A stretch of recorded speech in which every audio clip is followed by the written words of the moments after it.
Bienvenidos a Besos de Terciopelo, donde la poesía será la única protagonista. Porque nos acaricia, besando las sensaciones, y cosquillea en la mente para despabilarla, para despertar tus límites y enfrentar tus miedos, para avivar el fuego que cada uno lleva por dentro.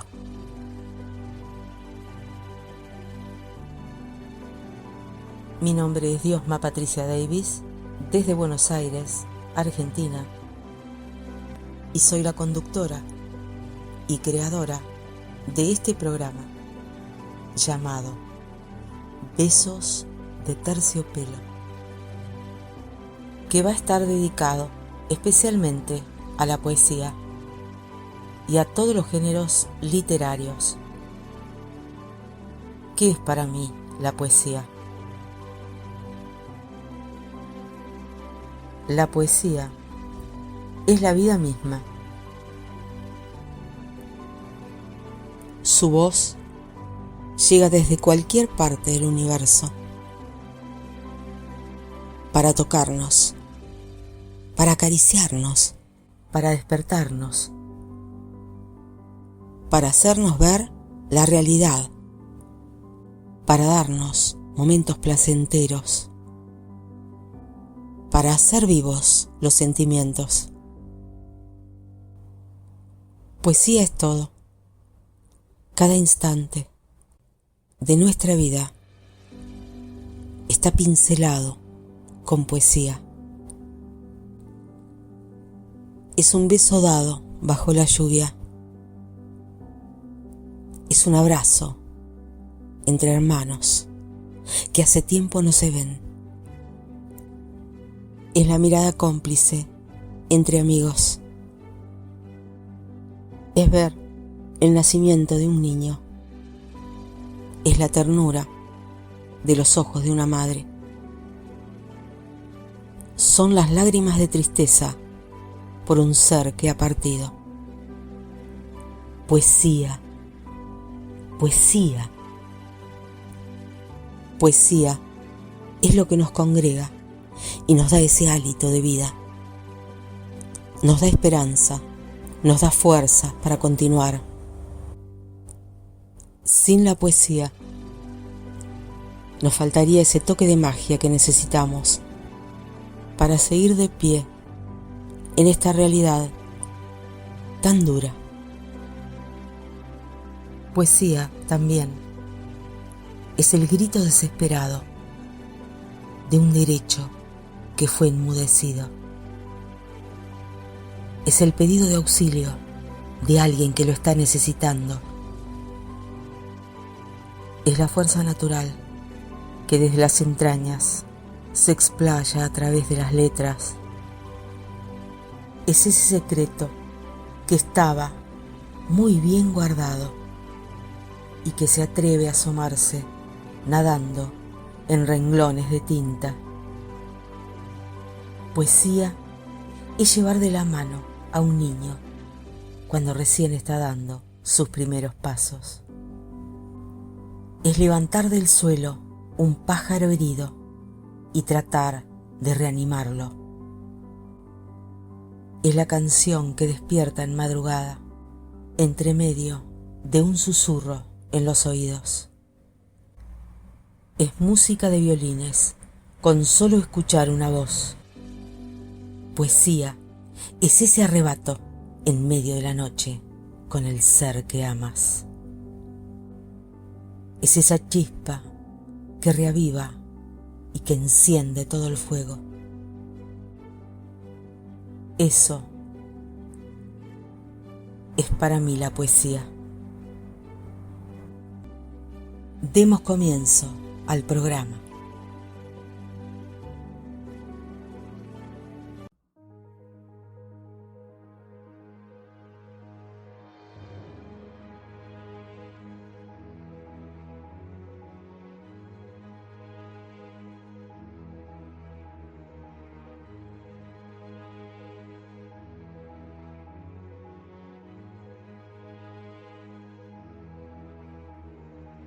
Hoy en el programa número 31 continuamos con literatura de lo extraño, porque la verdad tengo material y me fascina la literatura de lo extraño.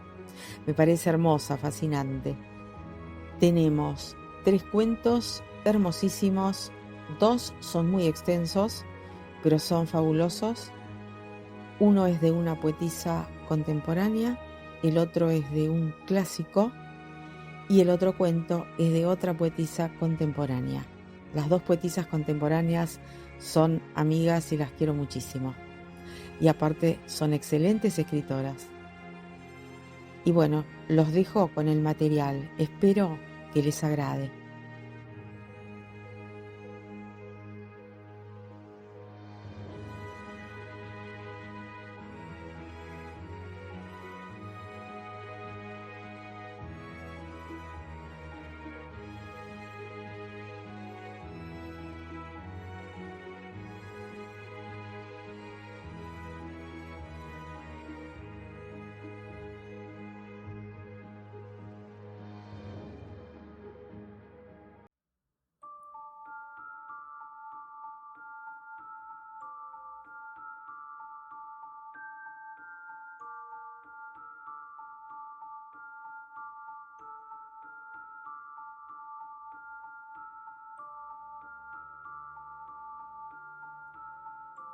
La literatura de lo extraño también puede incluir historias que, aunque presenten elementos inusuales o misteriosos, al final tienen explicaciones racionales.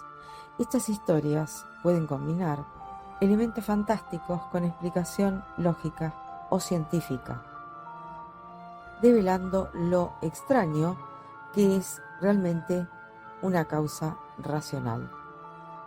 Un ejemplo de este tipo de literatura es la obra de Arthur Conan Doyle, especialmente sus historias de Sherlock Holmes.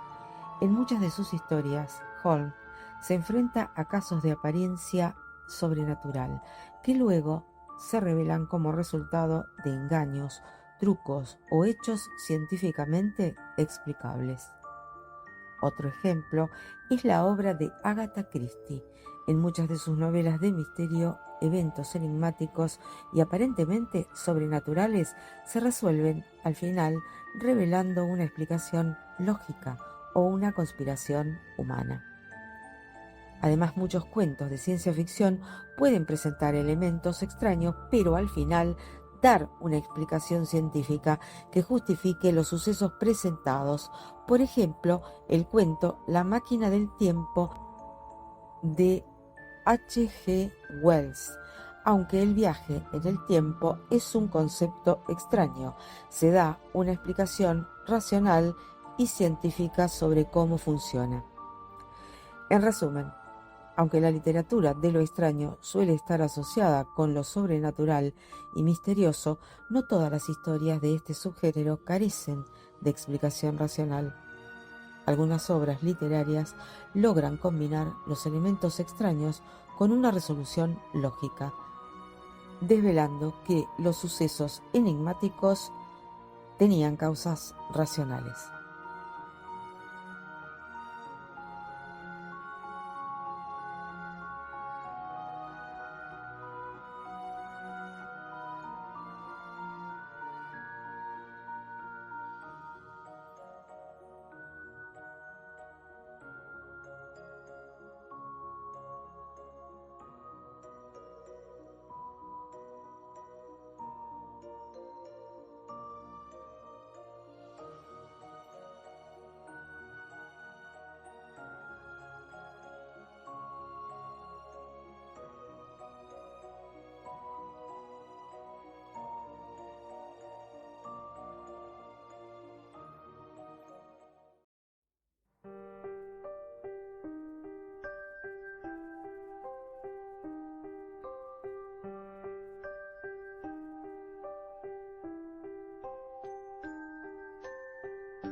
Los gatos se pavoneaban lentamente. arqueando sus cuerpos y entrelazando sus rabos, que de la nada se crispan. Es la noche del 31 de octubre en los Estados Unidos de América. La mayoría de la población está presta a la celebración del Día de las Brujas. Corría el año 1931. 12 campanadas se desprenden del reloj de pared de una de las casonas que se alzan en el pueblo, Los Desconsolados. Está silente y vacía de mortales, pero cargada de la energía de ánimas que en otros tiempos en ella dejaron su larga o corta existencia. Luca y Geraldine Portinari eran los dueños de esa casona por heredad. Arribaron al hangar familiar en un avión particular. Habían decidido abandonar Sicilia y dedicarse a la siembra de semillas de uva en aquel lugar. Ellos eran primos hermanos. El padre de Luca y el de Geraldine eran hermanos.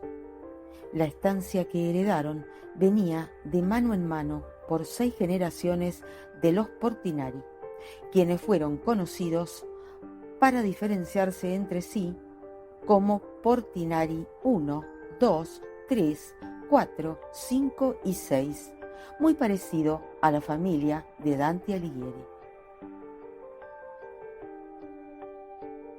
El viento esa noche anunciaba un aluvión. Apresurando el paso con una lamparita de querosén en la mano, atravesaron el suntuoso jardín y al llegar al Porsche abrieron el portón. Caminaron por el andén y al estar frente a la puerta principal, Geraldine tenía dificultad en encontrar la llave para abrirla. Al fin, y después de 5 o 10 minutos, pudieron ingresar a la casona. Encendieron las luces. Sus ojos quedaron maravillados ante tanto lujo y elegancia.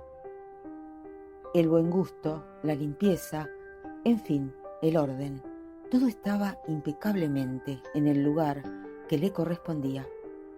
El mayordomo de la familia, al toque de la campanilla de servicio, saltó a su encuentro vestido con el uniforme tradicional y muy atentamente les terminó de mostrar lo que sería su nuevo hogar. Cuando pasaron por los corredores que conducían a las 16 habitaciones, del lado derecho, las paredes estaban cubiertas de espejos de arriba hacia abajo. Del lado izquierdo estaban tapizadas con la misma foto. La imagen de una mujer bonita, vestida al estilo del siglo XIV, quien parecía no dejarlos de mirar. No le dieron importancia, estaban cansados del largo viaje y el sueño ya los vencía. Era mejor tomar un baño y descansar. Afuera se dejó caer el temporal. Truenos, rayos, relámpagos se escuchaban con furia y su fuerte reventar era como si el cielo estuviera desgajándose como un castigo sin piedad. Los destellos luminosos de las serpientes eléctricas parecían quebrar los cristales de los ventanales. Geraldine, quien siempre le tuvo horror a los temporales como aquel, estaba con un ojo abierto y otro cerrado. Temerosa ante el tenebroso efecto del reflejo de los rayos, de repente aquellos vislumbres dejaron ver a sus pies, en dirección a la puerta de la habitación, la imagen de la mujer de la foto, extendiéndole la mano, como invitándola a pasear. Temerosa de lo que creía estar viendo, se echó la sábana y cubrió completamente su cabeza, pero la curiosidad podía más que su miedo. Deslizando poco a poco la cobija, buscó a la mujer con la mirada y esta vez la vio sentada a los pies de su cama. Parecía que flotaba. Tenía paz en su semblante. Veía que le balbuceaba algo, pero no tenía la habilidad para leer los labios y no pudo descifrar nada de lo que parecía querer decirle. Recogió sus pies hasta quedar en posición fetal. Vio desprenderse al ente nuevamente hacia la puerta del cuarto. Anhelaba correr, pero sus pies estaban tan pesados como un ladrillo de cemento. Deseaba hablar y la lengua también la sentía pesada. Quería moverse, pero prácticamente estaba paralizada. Le dieron deseos de ir al baño a hacer digestión. La vacinilla debía ser ocupada nada más que para el número 1 ocasional. Sabía que esta vez no había escapatoria. Debía atravesar el corredor de los espejos y el tapizado de la pared con aquella foto de la mujer que estaba sentada a los pies de su cama. Y no teniendo otra alternativa, si no salía, se haría popó en las pantaletas. Fue así que decididamente tomó la lamparita de querosén que estaba en su mesa de noche y comenzó a atravesar lentamente aquel tenebroso pasillo. Su propia sombra le acompañaba y a la vez le asustaba. Llegó al baño sin problema. Hizo lo que tenía que hacer y pensó: lo que vi lo he de haber creado con la imaginación. A continuación sintió una fuerte corriente eléctrica atravesando su cuerpo entero. La piel la tenía chinita y nuevamente lengua y piernas se volvían pesadas. A como pudo, se limpió, abrió la puerta y lámpara en mano atravesaba de nuevo el largo pasillo de los espejos. Cuando iba a medio camino, la entidad etérea le bloqueó el paso. Ella creía que iba exactamente hacia la habitación donde la esperaba su esposo, pero no. La entidad la transportó a una época remota y en cuestión de segundos pasaron ante sus ojos las vidas de quienes habían habitado el lugar siglos atrás. Vio una joven sentada en el portal acariciando a un gato, a quien en un bis bis bis llamaba: «Ven, Memé». Otra mujer delgada estaba sentada tejiendo una colcha.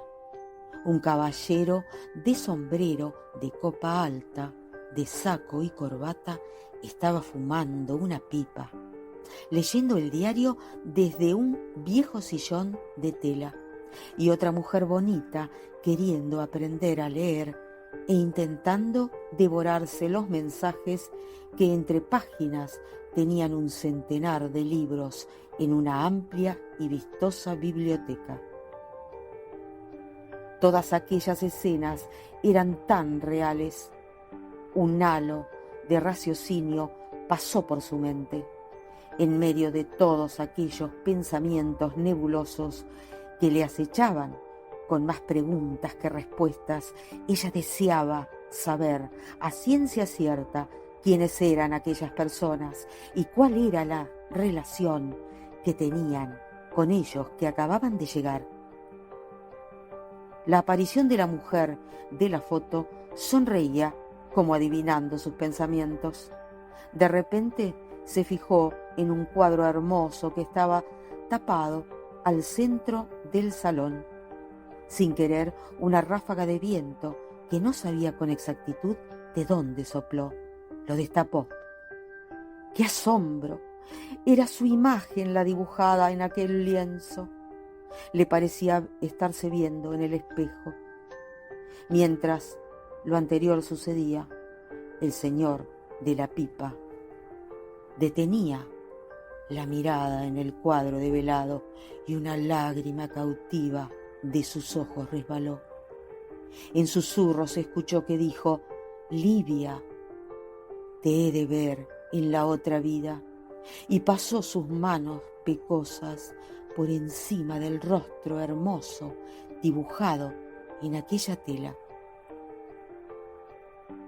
«Me acaricia el rostro. ¿Por qué?», se decía, pues se sentía como en un trance espiritista.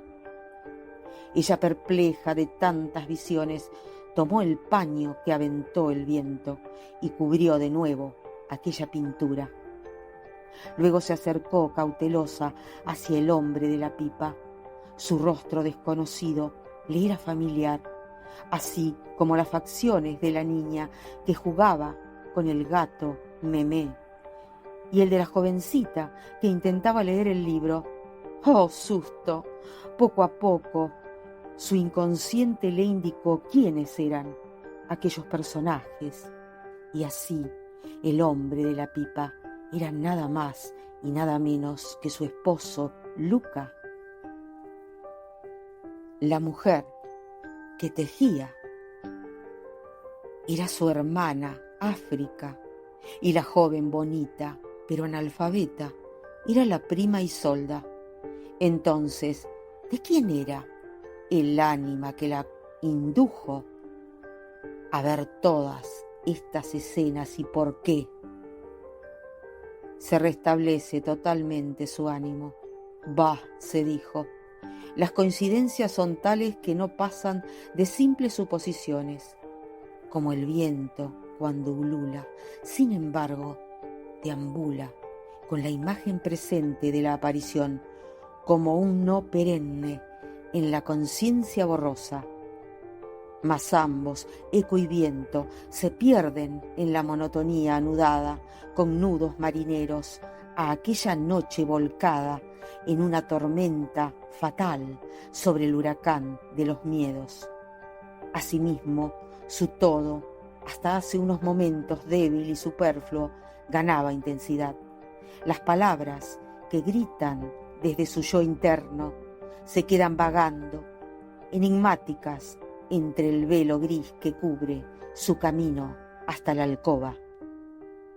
Al llegar, abre la puerta con sigilo para no despertar a su esposo. Afuera, el temporal no amaina para nada. Parecía el diluvio universal. Esta vez, con la cabeza sobre la almohada y los ojos cerrados, cavilaba y cavilaba sobre la visión aquella que se le había presentado tan vívida y palpable, tan tangible. Pasó horas tratando de atar cabos y llegar a una conclusión que le permitiera estar más clara hacia aquellos acontecimientos. Y así la fue venciendo el cansancio y el sueño. Al día siguiente se levantó a eso de las 9 de la mañana y se dedicó a sus actividades de siempre y abrió la ventana. El aire fresco y el olor a campo y rocío y petricor era tan placentero y natural que se estuvo un buen tiempo con los brazos recostados en el marco de la ventana abierta, respirando aire puro. Luca le había dejado un mensaje sobre la mesa de noche en el que le decía: «Amor, voy a hacer algunas investigaciones sobre el negocio que pretendo montar. Vuelvo para almorzar».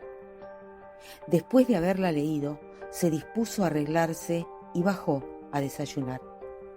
Sentada a la mesa, comenzó a disfrutar de aquel suculento desayuno. Hilario, el mayordomo, estaba inmóvil en el mismo lugar. Parecía una estatua humana detrás de ella. Fue entonces que decidió aprovechar la oportunidad para preguntar al anciano a su servicio lo que sabía acerca de la mujer de la foto de los pasillos y otras tantas dudas que le estaban martillando su cabeza. Respondió: «Ay, señora, llevo ya un buen tiempo. Mi familia ha servido a la suya desde siempre. Yo nací acá y junto a mis hermanos éramos como hijos de casa. Mi padre también fue mayordomo. Mi hermano, el mayor, era el mandadero. Mi madre era la cocinera y yo era el jardinero. Aquí siempre nos han tratado bien». Contaba mi abuela que sus ancestros, los de la familia Portinari, eran parte de la nobleza italiana, de aquellos que nacieron en cuna de oro. Ellos trabajaron para los Portinari 4 y dejaron semiconcluido su trabajo para la llegada de los Portinari 5. Doña Isaurita Portinari y su esposo Luigi eran muy buenas personas.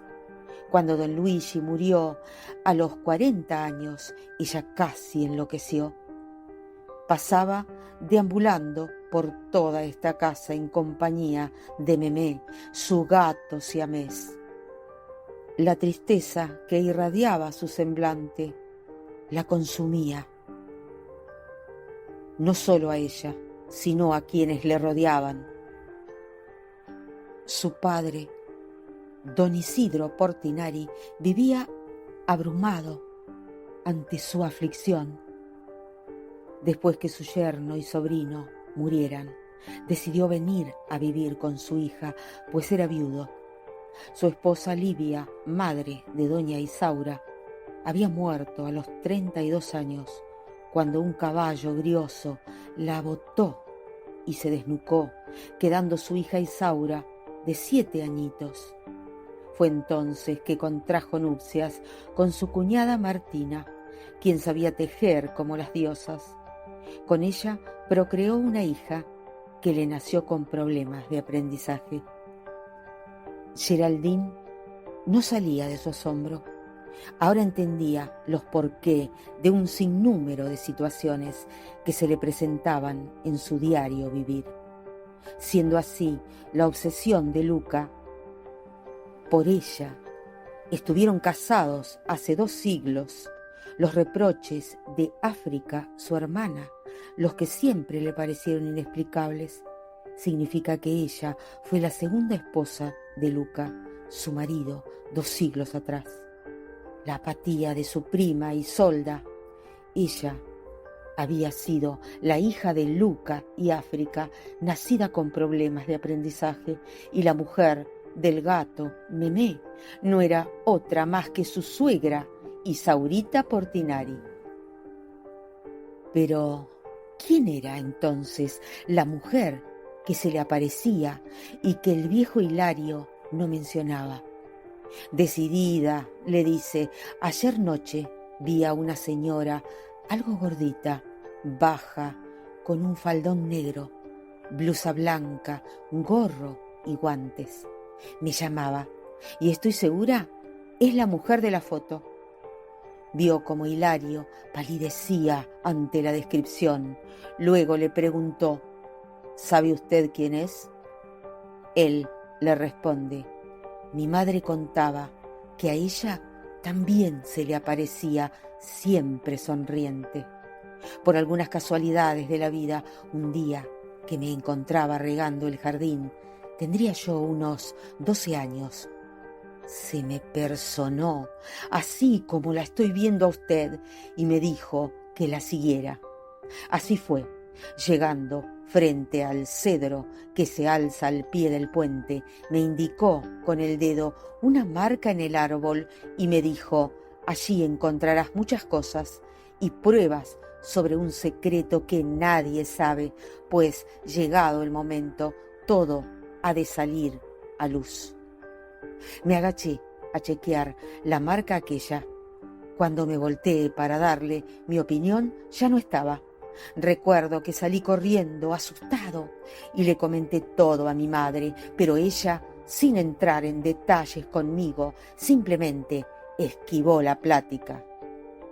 Ante tal historia, Geraldine decide contar todo a Luca para ver si entre los dos enfrentan aquella situación o bien buscar ayuda profesional para llegar al meollo del misterio. Se aproximaba la hora del almuerzo. Pronto estarían almorzando juntos.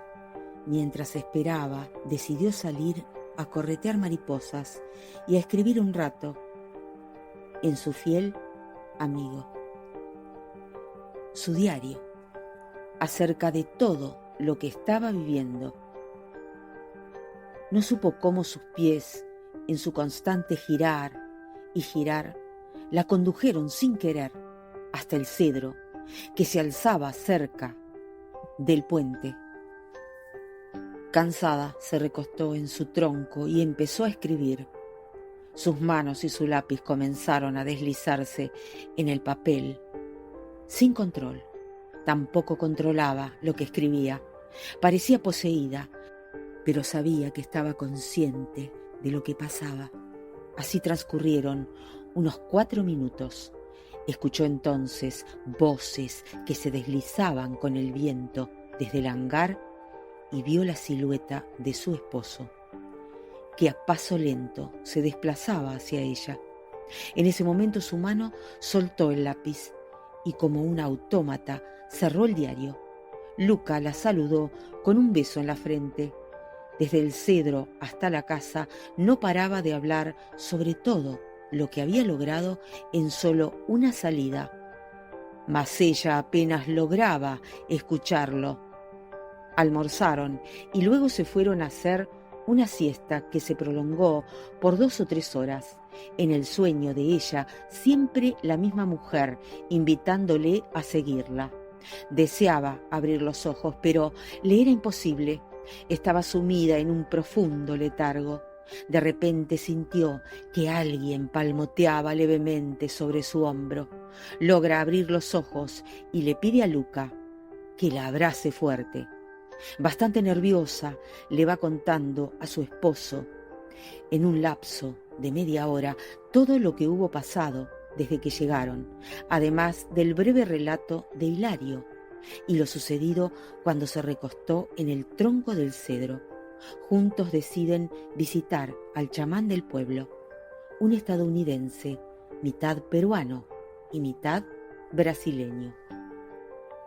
Efectivamente, murmuraba ella, lo que sabe a lágrimas se disfruta poco, mientras una gota salina resbalaba lentamente por sus mejillas de manzana. Los besos, apresados por los sentimientos, jugaban a incrustar su lágrima en la seda de su pañuelo. Su alma riñe con sus presentimientos, mientras el corazón se le enreda en el aroma sutil que desprenden los alelíes. Así justamente, tomada de la mano de Luca, entran al carruaje y se enrumban hacia la espesura de la sierra para cumplir con la cita pactada con el chamán del pueblo. Fueron cerca de 5 horas de camino, 4 en el carruaje y 1 a pie. Exhaustos, tuvieron que esperar a que llamaran su número. Les había tocado un número decente, el número 70. Geraldine se vio envuelta en una visión que no sabía si era de cansancio o si ésta se debía realmente a todo lo acontecido. El viento traía de la espesura de la sierra un olor agradable y relajante a anís. Podía ver a las cigüeñas rozando en su vuelo las verdes aguas del quieto lago. Después de 4 horas, el turno de pasar se acercaba. La tarde ya caía. Entre abrazos y muestras de agradecimiento, los que ya habían pasado su consulta se despedían, con la esperanza reflejada fuertemente en sus rostros. Por fin 70 gritó el ayudante. Luca y Geraldine se levantaron y entraron al espacio natural donde atendía el ritualizante, quien les saludó diciendo: el adiós es solo un ensayo en el que exhibimos lo bueno, lo malo y hasta lo gris. Sean bienvenidos, dijo, dirigiendo su mirada penetrante de Capulí hacia Geraldine. Después de una pausa dijo: sabes que tienes una honda pena que te está agobiando y no sabes cómo hacer para controlar tus reacciones. Debemos limpiar tu aura. La tienes oscura. Tomó hierbas y aceites e hizo un amasijo que usó para frotarle la planta de sus pies, diciendo: por el poder de la Pachamama, que nos provee de alimentos, por los poderes de la luna que controla las mareas, por el poder del sol, amo del universo, yo te conjuro y te libero de toda energía negativa que esté deseando apoderarse de tu voluntad y de tu cuerpo. Acto seguido, encendiendo un tabaco puro, dio inicio a ahumarla de arriba hacia abajo y viceversa, lo mismo que alrededor, diciendo: el fuerte olor que despide el humo de este tabaco está alejando para siempre de ti esa energía que tanto te está perturbando. Y haciendo una estrella de 6 puntas en el suelo, le indicó sentarse al centro de ella. En cada punta de la estrella encendió una vela blanca y cuando finalizó de encenderlas todas dijo: estás preparada y libre para enfrentar tus miedos. Puedes decirnos a mí y a tu esposo las imágenes que captaste ayer cuando estabas en trance. Con serenidad que abrumaba, dio inicio a la lectura diciendo lo que había escrito en el diario. Soy Benedicta, Victoria, Ángela, Sofía, Catrina, Portinari, hija de 2 hermanos que se conocieron desconociendo que cometían incesto. Mi padre fue un noble, descendiente de los duques y ducados sicilianos. Mi madre, hija del mismo señor, con el ama de llaves. Una tragedia que marcó a todas las generaciones de la familia, incluida la mía y la de este par de parientes. Se refería a Geraldine y a Luca. Debajo de este cedro se encuentra una vasija de 20 pulgadas de ancho por 50 pulgadas de alto. Esta contiene joyas legítimas, oro, plata y dinero que todavía circula, y otro que puede ser cambiado por buenas sumas de moneda corriente debido a su antigüedad. Allí se encuentran los títulos nobiliarios de toda la familia, de los que podrán hacer un buen uso y abrirse paso de nuevo en esta sociedad de nuevos ricos. Los orígenes se transforman así como la moral. Haciendo lo que les indico, me ayudarán a encontrar la luz en aquel mismo lugar. Deseo ser de nuevo la flor primaveral, la misma que hoy suda lágrimas oscuras y llora gotas con sabor a lodo por haber deseado más de lo que pudo lograr. El llanto resbala por la faz ensombrecida. Geraldine logra sentir la cascada de llanto, cual diminutas gotas de rocío. Su espíritu desesperado aún siente la presencia de aquella ánima errante dentro de su cuerpo y anhela fervientemente le devuelva su materia y le deje en paz, mientras decide dormitar entre los adormilados pistilos de los pétalos asedados de los mirtos y los jazmines. Hondamente, los suspiros determinan su regreso. Siente de nuevo como si el alma de la difunta Benedicta, Victoria, Ángela, Sofía, Catrina, Portinari, abandonara su cuerpo, y ya todo es una sensación de tranquilidad y relajamiento. Las notas esenciales de las ideas nuevas fluyen cual versos de un poeta principiante que dibuja el anagónico egoísmo entre líneas, como si estuviese en un fuego cruzado. Aquella primera expresión admite juicios al rechazo o a la aceptación, y Geraldine continúa sobre el sendero del odio olvidado. Todo aquello parecía como si estuviesen engullendo el pan de la aflicción. El horizonte a su regreso simulaba una hoz sumergida en las mieses como una punta del sol. La sentencia había sido dada. Aquella ejecución parecía haber sido escrita en las nubes de un cuento de terror, con sangre emanada de las espinas de las rosas, cual huellas de toda una generación desparramada entre los versos de un poema escrito sobre el papiro descolorido de una hoja de laurel. La mujer de los 5 nombres y los 2 apellidos no era más que el fruto de 2 hermanos que se amaron como amantes desconociendo su realidad, su historia. Se trataba de su tatarabuela, de ella y de Luca. No quedaba más que echar manos a la obra y cavar hondo bajo la marca hecha siglos atrás sobre la corteza del viejo cedro erguido por más de 500 años. Se retiraron sosegados a descansar. Sorprendidos aún, no lograban conciliar el sueño. Ante tal situación se dispusieron a platicar. Luca dijo: «Domani presto faremo l'esorcismo. Sotto il cedro dovremo prepararci prima di farlo efficace il rituale». Lo que traducido al perfecto castellano significa: mañana temprano haremos el exorcismo bajo la copa del cedro. Tendremos que prepararnos antes de hacer efectivo el ritual. A lo que Geraldine ripostò: «Lo fai facendolo tu perché ero già preparato dello sciamano della città».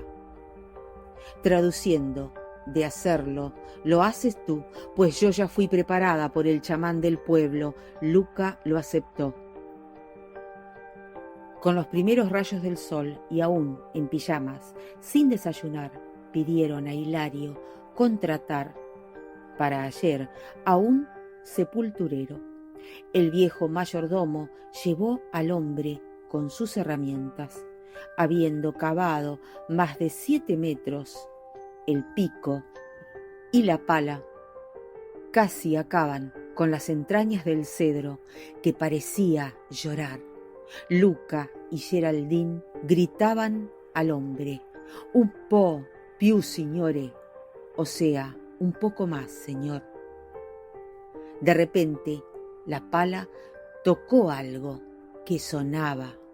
El sepulturero dijo: «Por fin lo encontramos». Empolvados y sudorosos, jalaron al exterior.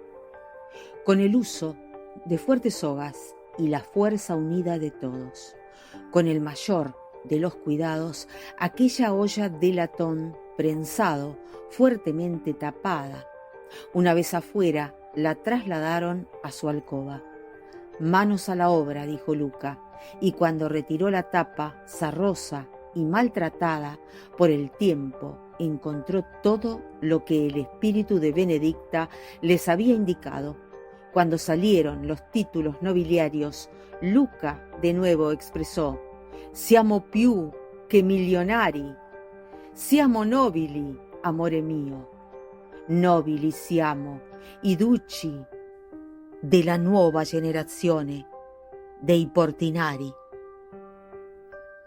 En pocas palabras, somos nobles, amor mío, nobles.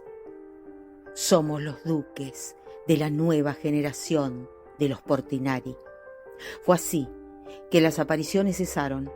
Luca y Geraldine remodelaron el caserón y en la capilla hogareña una foto de la benefactora pasa las 24 horas del día velada en el altar. También hicieron muchísimas obras de caridad y en los capuces de la talla imperial grabaron con hilos de oro el noble escudo familiar.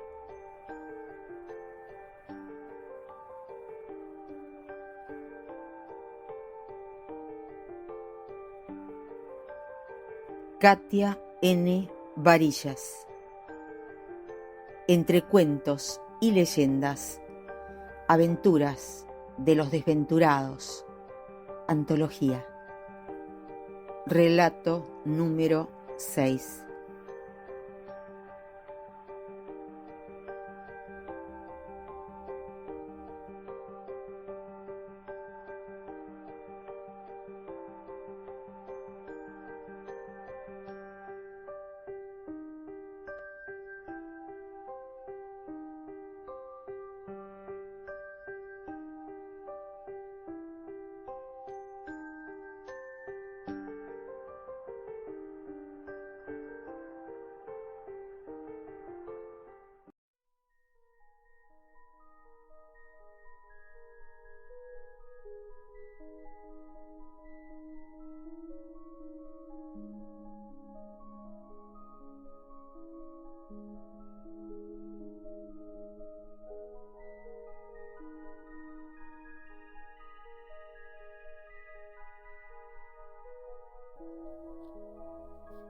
La historia de este relato número 6 de Entre cuentos y leyendas de Katia N. Varillas, de Estados Unidos, es una mezcla de elementos sobrenaturales, de misterio y aventura.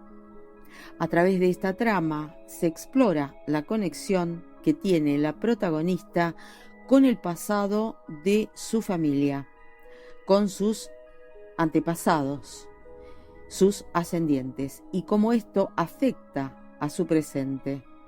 El relato presenta un ritmo fluido y una estructura que está bien definida. Permite al lector seguir los acontecimientos de manera clara. La autora logra generar intriga y mantener el interés del lector a lo largo de la historia. Deja espacio para el misterio y para la resolución final. Hay elementos sobrenaturales y esotéricos, como también se ahonda en la psicología de los personajes. Es una historia que atrapa y a través de estas relaciones familiares y el encuentro de ese tesoro que está guardado, los protagonistas logran cambiar su vida y a través de que se convierten en nobles, también pueden ayudar a los demás. Su lectura es entretenida, está llena de emoción y de sorpresa.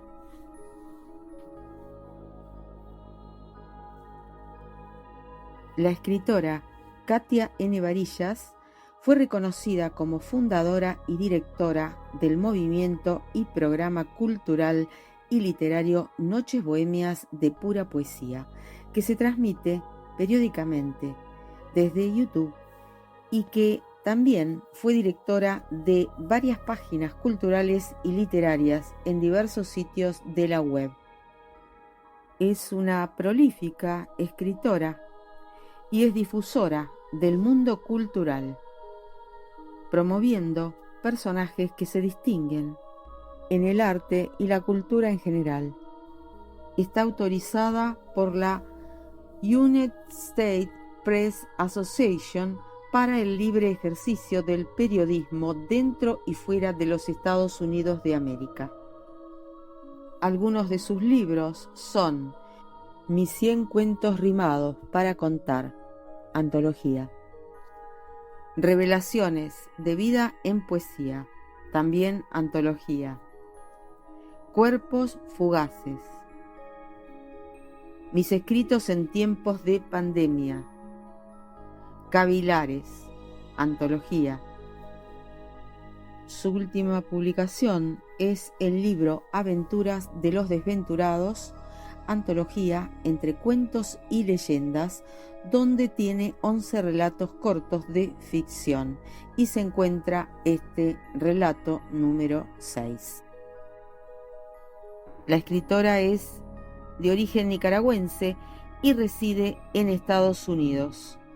Es narradora, difusora literaria, escritora, poeta, declamadora independiente. Es reconocida en diversos medios por su constante labor en pos de la cultura.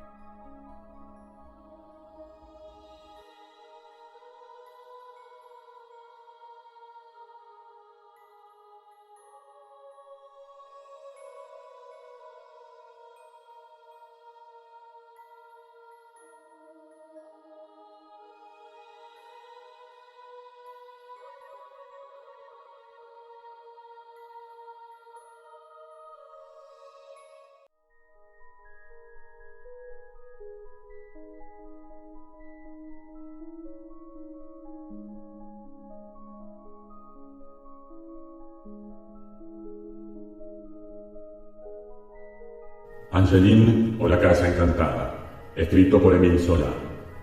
Hace cerca de 2 años iba en bicicleta por un camino desierto del lado de Orgeval, más allá de Poissy, cuando la brusca aparición de una vivienda a orillas del camino me sorprendió de tal forma que salté de la bicicleta para contemplarla mejor. Se trataba, bajo el cielo gris de noviembre y el viento frío que barría las hojas secas, de una casa de ladrillo sin gran personalidad, en medio de un vasto jardín plantado de árboles viejos. Pero lo que la hacía extraordinaria, con una rareza arisca que oprimía el corazón, era el horrible abandono en el que se encontraba. Y como un batiente de la reja estaba arrancado, como un enorme rótulo, desteñido por la lluvia, anunciaba que la propiedad estaba en venta, entré en el jardín, cediendo a una curiosidad mezclada de angustia y malestar. La casa debía llevar deshabitada 30 o tal vez 40 años. Los ladrillos de las cornisas y de los bordes estaban desunidos, invadidos por el musgo y los líquenes. Numerosas grietas cruzaban la fachada, semejantes a arrugas precoces, surcando el edificio aún sólido, pero del que nadie se ocupaba ya en absoluto. Abajo, los peldaños de la escalinata, hendidos por las heladas, invadidos por ortigas y zarzas, se asemejaban al umbral de la desolación y de la muerte. Y sobre todo, la horrible tristeza que provenía de las ventanas sin cortinas, desnudas y glaucas, de las que los chiquillos habían roto los cristales a pedradas, permitiendo ver todas el lúgubre vacío de las habitaciones, como ojos apagados que han permanecido abiertos en un cuerpo sin alma. Luego, a su alrededor, el amplio jardín era una absoluta devastación.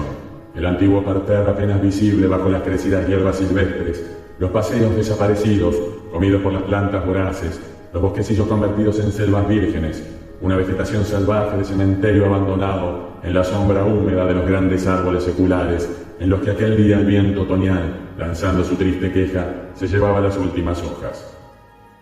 Durante largo rato permanecí allí, en medio de aquel lamento desesperado que brotaba de las cosas, con el corazón turbado por un miedo sordo, por una tristeza que aumentaba, retenido no obstante por una ardiente compasión, una necesidad de saber y de simpatizar con todo lo que sentía de miseria y de dolor a mi alrededor. Y cuando me decidí a salir, vi al otro lado del camino, en el cruce de 2 caminos, una especie de posada, una casucha en la que se ofrecía bebida. Entré decidido a hacer hablar a la gente del lugar. No había allí sino una anciana que me sirvió una caña de cerveza, quejándose. Se lamentaba de estar situada en aquel camino alejado, por el que no pasaban ni 2 ciclistas al día. Hablaba sin parar, contaba su historia, decía que se llamaba señora Toussaint, que había venido de Vernon con su hombre para hacerse cargo de aquella posada, que al principio las cosas no habían marchado mal, pero que todo iba de mal en peor desde que se había quedado viuda. Y después de su raudal de palabras, cuando empecé a interrogarla acerca de la propiedad vecina, se puso circunspecta de repente, mirándome con expresión desconfiada, como si yo quisiera arrancarle temibles secretos. «Ah, sí, la Sauvagère, la casa encantada, como dicen por la comarca. Yo no sé nada, señor. No era mi época. Solo hará 30 años en Pascua que vivo aquí, y esas cosas se remontan a 40 años. Cuando nosotros llegamos aquí, la casa ya se encontraba más o menos en el estado en que la ve. Los veranos pasan, los inviernos pasan, y nada se mueve, salvo las piedras que caen. Pero en fin, pregunté yo, ¿por qué no la venden, puesto que está en venta? Ah, ¿por qué? ¿Por qué? ¿Qué sé yo? Se dicen tantas cosas. Sin duda, terminé por inspirarle confianza. Además, era evidente que estaba deseando repetirme las cosas que se decían. Para empezar, me contó que ninguna de las chicas del pueblo vecino se habría atrevido a entrar en la Sauvagère después del anochecer, porque corría el rumor de que un alma en pena se aparecía allí por la noche. Y como yo me extrañara de que estando tan cerca de París, una historia semejante pudiera aún encontrar algún crédito, se encogió de hombros. Quiso en un primer momento hacérsela fuerte, pero terminó por manifestar su terror inconfeso. Hay sin embargo hechos, señor. ¿Por qué no la venden? Yo he visto venir compradores y todos se marcharon más rápido de lo que llegaron. A ninguno de ellos lo hemos visto reaparecer por aquí. Y bien, lo que es cierto es que desde el momento en que algún visitante se atreve a entrar en la casa, pasan cosas extraordinarias. Las puertas se mueven, se cierran solas con gran estrépito, como si soplara un viento terrible. Del sótano suben gritos, gemidos, sollozos, y si se obcecan, una voz desgarradora lanza un grito prolongado. «Angeline, Angeline, Angeline», con una llamada tan dolorosa que aún no se le quedan helados los huesos. Le repito que esto está probado, nadie le dirá lo contrario. Reconozco que empezaba a apasionarme por el tema, aunque fuera presa de un pequeño escalofrío bajo la piel. ¿Y esa Angeline? ¿Quién es, pues? Ah, señor, sería necesario contárselo todo, y una vez más, yo no sé nada. Sin embargo, terminó por decírmelo todo. Hacía 40 años, hacia 1858, en el momento en el que el Segundo Imperio Triunfante era una fiesta permanente, Monsieur de G, que ocupaba un puesto en las Tullerías, perdió a su esposa, de la que tenía una niña de unos 10 años, Angeline, un milagro de belleza, vivo retrato de su madre. 2 años más tarde, Monsieur de G se había vuelto a casar con otra belleza célebre, viuda de un general, y aseguraban que desde esa segunda boda, unos atroces celos habían surgido entre Angeline y su madrastra, la una herida en el corazón al ver a su madre ya olvidada, reemplazada tan pronto en el hogar por aquella extraña, la otra obsesionada, enloquecida por tener siempre ante ella aquel vivo retrato de la mujer que tenía no poder hacer olvidar. La Sauvagère pertenecía a la nueva señora de G, y allí, una noche, viendo que el padre besaba apasionadamente a la hija, en su demencia celosa, habría golpeado a la niña de tal manera que la pobre pequeña habría caído muerta, con la nuca fracturada. Luego, lo demás era horroroso. El padre fuera de sí aceptaba enterrar él mismo a su hija en el sótano de la casa para salvar a la asesina. El cuerpecito permanecía allí enterrado mientras afirmaban que la chiquilla se encontraba en casa de una tía. Los aullidos de un perro que se empeñaba en arañar el suelo hicieron que finalmente se descubriera el crimen, de que las Tullerías se apresuraron a ahogar el escándalo. En la actualidad, el señor y la señora de G estaban muertos, pero Angeline volvía aún cada noche al oír una voz lastimera que la llamaba desde el más allá misterioso de las tinieblas. «Nadie me desmentirá», concluyó la señora Toussaint. «Todo esto es tan cierto como que 2 y 2 son 4». Yo la había escuchado, despavorido, sorprendido por las inverosimilitudes, pero conquistado, no obstante, por la rareza violenta y sombría del drama. Aquel señor de G, yo había oído hablar de él y creía saber efectivamente que se había vuelto a casar y que un dolor familiar había ensombrecido su vida.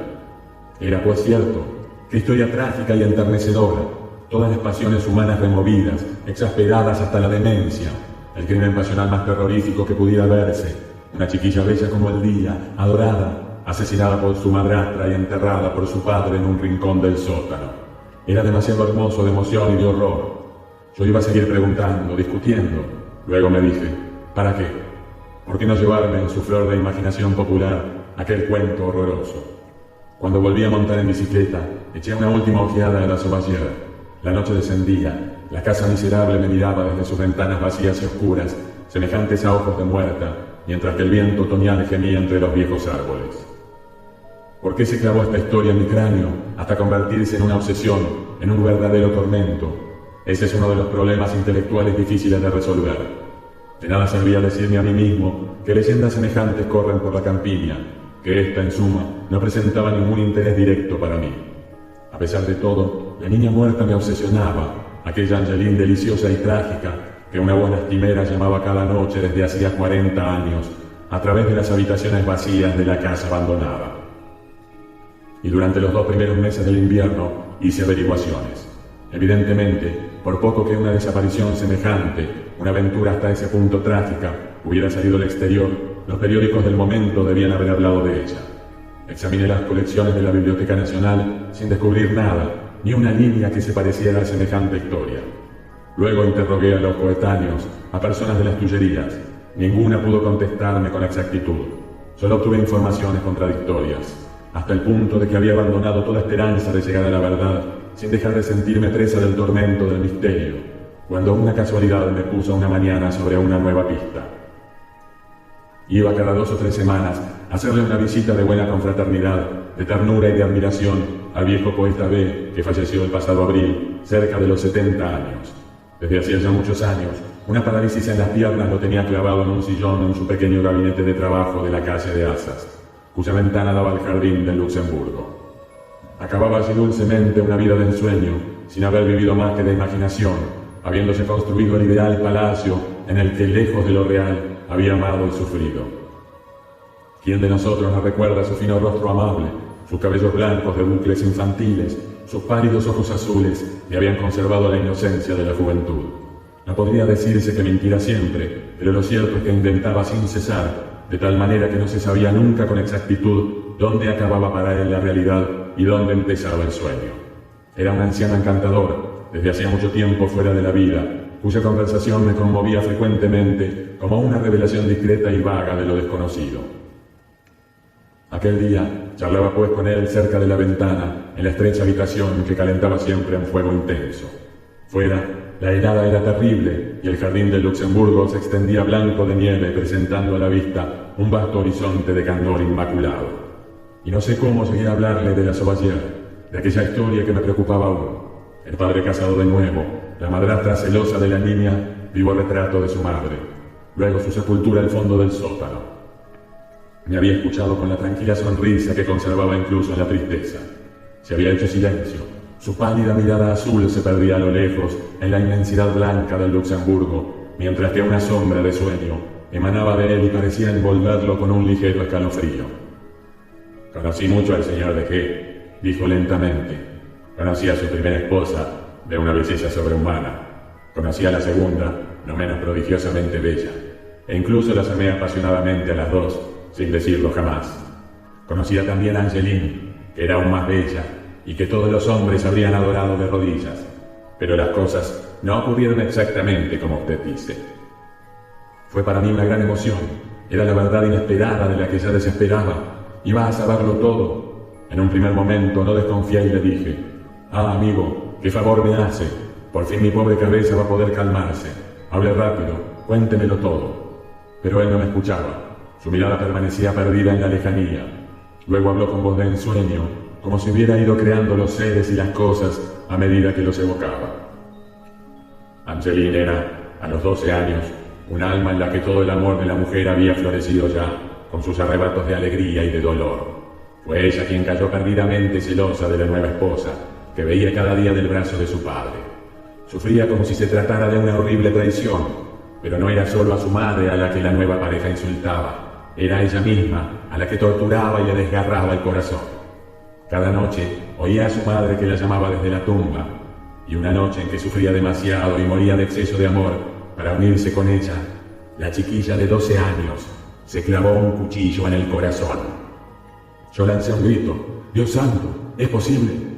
«¡Qué espanto y qué horror!», prosiguió sin oírme, cuando al día siguiente el señor y la señora G encontraron a Angeline en su pequeña cama, con aquel cuchillo clavado hasta el mango, en pleno pecho. Estaban en la víspera de marcharse a Italia, y no había allí más que la anciana doncella que había criado a la niña. Ante el terror de que pudieran acusarles de un crimen, ayudados por la doncella, enterraron efectivamente el pequeño cuerpo, pero en un rincón del invernadero que hay detrás de la casa, al pie de un naranjo gigante. Y allí lo encontraron el día en que, muertos ya los padres, la anciana criada contó la historia. Me habían surgido dudas, lo miraba, presa de inquietud, preguntándome si no se lo estaba inventando. Pero, le pregunté, ¿cree pues también que Angeline pueda volver cada noche al escuchar el grito desgarrador de la voz misteriosa que la llama? Esta vez me miró y volvió a sonreír con aire indulgente. Volver. Oh, amigo mío, todo el mundo vuelve. ¿Por qué no quiere que el alma de la querida pequeña muerta habite aún en los lugares en los que amó y sufrió? Si se oye una voz que la llama, es que la vida no ha vuelto a comenzar aún para ella, pero recomenzará, esté seguro de ello, puesto que todo recomienza, nada se pierde, ni el amor, ni la belleza. Angeline, Angeline, Angeline, y ella renacerá en el sol y en las flores. Definitivamente, ni la convicción ni la calma se establecían en mí. Mi viejo amigo B, el poeta niño, no me había aportado sino más confusión. Sin duda se lo estaba inventando. No obstante, como todos los videntes, tal vez adivinaba. ¿Es verdad todo lo que me está contando?, me atreví a preguntarle riendo. Él se animó a su vez. Por supuesto que es cierto. ¿Es que todo lo infinito no es verdad? Aquella fue la última vez que lo vi, pues tuve que ausentarme de París un tiempo después. Aún puedo verlo con su mirada soñadora perdida sobre las sábanas blancas de Luxemburgo, tan tranquilo en la certidumbre de su sueño sin fin, mientras que a mí me devoraba la necesidad de establecer para siempre la verdad huidiza. Transcurrieron 18 meses. Yo me había visto obligado a viajar. Grandes preocupaciones y grandes alegrías habían apasionado mi vida en mitad de la tempestad que nos lleva a todos hacia lo desconocido. Pero siempre, a determinadas horas, oía venir desde lejos y entrar en mí el desolado grito: «Angeline, Angeline, Angeline», y permanecía temblando, dominado de nuevo por la duda, torturado por el deseo de saber. No podía olvidar, no existía para mí más infierno que la incertidumbre. No puedo decir cómo, una admirable velada de junio, me volví a encontrar en bicicleta por el camino apartado de la Sauvagère. Había deseado formalmente volver a verla. Era un simple instinto el que me hacía abandonar la carretera y dirigirme hacia aquel lugar. Eran casi las 8, pero el cielo en los días más largos del año irradiaba aún con un ocaso del astro triunfal, sin una sola nube, todo un infinito de oro y azul. Y qué aire ligero y delicioso, qué buen olor de árboles y hierbas, qué tierna alegría en la paz inmensa de los campos. Como la primera vez, ante la Sauvagère, el estupor me hizo saltar de la máquina. Dudé un instante, no era la misma propiedad. Una bella reja nueva brillaba bajo el sol poniente. Se habían levantado de nuevo los muros de la tapia, y la casa, que apenas veía entre los árboles, parecía haber retomado una alegría risueña de juventud. Era pues la resurrección anunciada. Angeline había vuelto a la vida gracias a las llamadas de la voz lejana. Había permanecido en la carretera impresionado, mirando, cuando unos pasos lentos cerca de mí me sobresaltaron. Era la señora Toussaint, que traía su vaca de un campo de alfalfa próximo. «¿No tienen miedo pues estos?», le dije, señalando la casa con un gesto. Me reconoció y detuvo el animal. «Ah, señor, hay gente que marcharía sobre el buen Dios. Hace ya más de un año que la propiedad fue comprada, pero es un pintor el que lo hizo, el pintor B, y ya se sabe, los artistas son capaces de todo». Luego se fue con el animal añadiendo con un cabeceo: «En fin, ya veremos en qué queda esto». El pintor B, el delicado e ingenioso artista que había pintado tantas amables parisinas. Yo lo conocía un poco, intercambiábamos apretones de manos en los teatros, en las salas de exposiciones, en los lugares en los que nos encontrábamos. Y de repente, un deseo irresistible de entrar, de confesarme a él, de suplicarle que me dijera lo que sabía de cierto sobre esta Sauvagère, cuyo aspecto desconocido me obsesionaba, y sin reflexionar, sin reparar en mi polvoriento atuendo de ciclista, que la costumbre empieza a tolerar por otra parte, empujé mi bicicleta hasta el tronco mohoso de un viejo árbol. Al escuchar el sonido claro del timbre, cuyo resorte se movía en la reja, un criado acudió al que le entregué mi tarjeta de visita y me dejó por un instante en el jardín. Mi sorpresa aumentó aún más cuando lancé una mirada a mi alrededor. Habían reparado la fachada. Ya no se veían las grietas ni los ladrillos separados. La escalinata, adornada con rosas, se había convertido en un umbral de feliz bienvenida. Y las animadas ventanas reían ahora, comunicaban la alegría existente en el interior, detrás de la blancura de sus cortinas. Y además, el jardín había sido limpiado de ortigas y zarzas. El parterre volvía a ser visible como un gran ramo oloroso. Los viejos árboles parecían rejuvenecidos en su paz secular por la lluvia dorada de un sol primaveral. Cuando el criado reapareció, me introdujo en un salón comentándome que el señor había ido al pueblo vecino, pero que no tardaría en regresar. Lo habría esperado durante horas. Me entretuve examinando la habitación en la que me hallaba, instalada lujosamente con mullidas alfombras, cortinas y guardapuertas de cretona, conjuntadas con el amplio diván y los grandes sillones. Aquellos cortinajes eran tan grandes que me sorprendió entrar en un espacio tan oscuro. Luego la oscuridad se hizo completa. No sé cuánto tiempo tuve que permanecer allí. Se habían olvidado de mí sin traer siquiera una lámpara. Sentado en la oscuridad, me había puesto a revivir toda la historia trágica, abandonándome a la ensoñación. Angelina había sido asesinada. Se había clavado a ella misma un cuchillo en mitad del corazón. Y confieso que en esta casa encantada, a horas oscuras, el miedo se adueñó de mí. Un miedo que solo fue un ligero malestar, un pequeño escalofrío a flor de piel, pero que más tarde se exasperó, me heló por completo en una locura de pánico. Al principio me pareció que los ruidos vagos cerraban por algún lado. Era sin duda en las profundidades del sótano, quejas sordas, sollozos reprimidos, pesados pasos de fantasma. Luego aquello subió, se acercó, y toda la casa oscura me pareció llenarse de angustia horrorosa. Y de repente se oyó la terrible llamada. «Angeline, Angeline, Angeline», con tal fuerza creciente que creí sentir pasar sobre mi cara un soplo frío. Una puerta del salón se abrió violentamente. Angeline entró, cruzó la habitación sin verme. La reconocí en medio de la ráfaga de luz que había entrado con ella desde el vestíbulo iluminado. Era la pequeña muerta de 12 años, de una belleza milagrosa, con sus admirables cabellos rubios sobre los hombros, vestida de blanco, blanqueada por la tierra de la que volvía cada noche. Pasó muda, desatinada, desapareció por otra puerta, mientras que de nuevo el grito se repetía más lejano. «Angeline, Angeline, Angeline». Y yo permanecí de pie, con la frente cubierta de sudor, en un estado de pavor que erizaba todo el vello de mi cuerpo, bajo aquel viento de terror procedente del misterio. Casi inmediatamente, creo, en el momento en el que el criado traía por fin una lámpara, tuve conciencia de que el pintor B estaba allí y me daba la mano, excusándose por haberme hecho esperar tanto rato. No tuve falso amor propio, le conté lo que me había sucedido aún nervioso, y con qué sorpresa me escuchó en un primer momento, y con qué buenas risas se apresuró a tranquilizarme después. «Usted ignora, sin duda, amigo mío, que yo soy primo de la segunda señora de G. Pobre mujer, acusarla del asesinato de aquella chiquilla que amó y que lloró tanto como el padre. Pues la única cosa cierta es que efectivamente la niña murió aquí, pero no por su propia mano, Dios santo, sino de una fiebre repentina, como un rayo, por lo que los padres le tomaron pavor a esta casa y no quisieron volver a ella jamás. Eso explica que permaneciera deshabitada mientras ellos vivían. Después de su muerte, hubo interminables procesos que impidieron su venta. Yo la quería, la aceché durante años, y le aseguro que no hemos visto nunca ningún parecido. El pequeño escalofrío me volvió y comenté, pero yo acabo de ver ahí, hace un instante, a Angeline. La terrible voz la llamaba, y ha pasado por ahí, ha cruzado esta habitación. Él me miraba sorprendido, creyendo que yo estaba perdiendo la razón, pero de repente soltó una sonora carcajada de hombre feliz. Es mi hija la que acaba de ver. Tuvo por padrino al señor de G, que por devoción al recuerdo le puso ese nombre. Y si su madre la ha llamado, habrá pasado por aquí.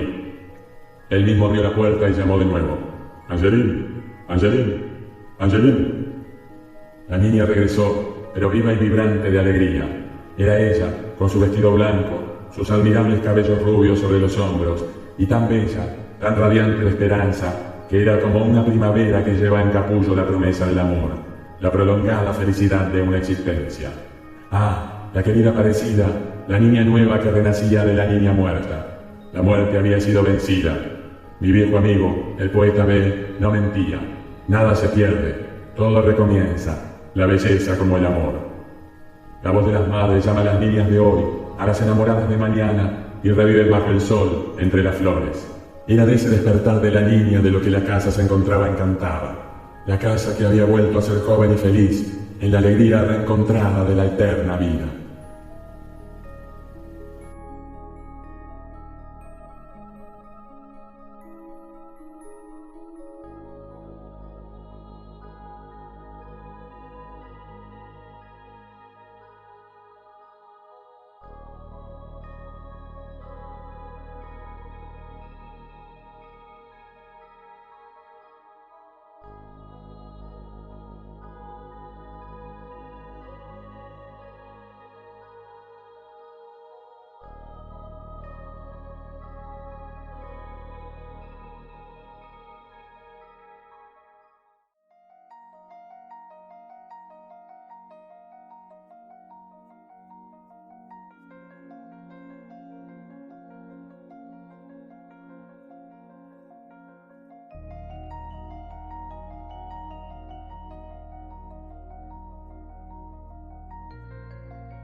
Angeline o La Casa Encantada es una novela escrita por Émile Zola, uno de los máximos exponentes del movimiento literario naturalista. Publicada en 1864, la obra cuenta la historia de Angeline, una joven huérfana que es adoptada por una pareja de ancianos y llevada a vivir a una mansión en ruinas llamada La Casa Encantada. El argumento se desarrolla en el contexto de la Francia del siglo XIX, donde la desigualdad social y los problemas económicos eran moneda corriente. Angeline, al igual que el resto de los habitantes de la casa, es víctima de la pobreza y marginalidad. A medida que se adentra en este nuevo mundo, la protagonista descubre secretos que esconde la mansión y las historias trágicas de quienes la habitaron anteriormente. La obra se caracteriza por su estilo descriptivo y detallado, así como la profundidad psicológica de los personajes. Zola utiliza la casa como metáfora de la sociedad, mostrando cómo el entorno en el que vivimos puede influir en nuestra psicología y destino. También aborda temas como la influencia del pasado en nuestras vidas, la culpa, la redención y la importancia de la solidaridad en los tiempos difíciles. El naturalismo, corriente literaria a la que pertenece Zola, se caracteriza por su visión pesimista y determinista de la realidad.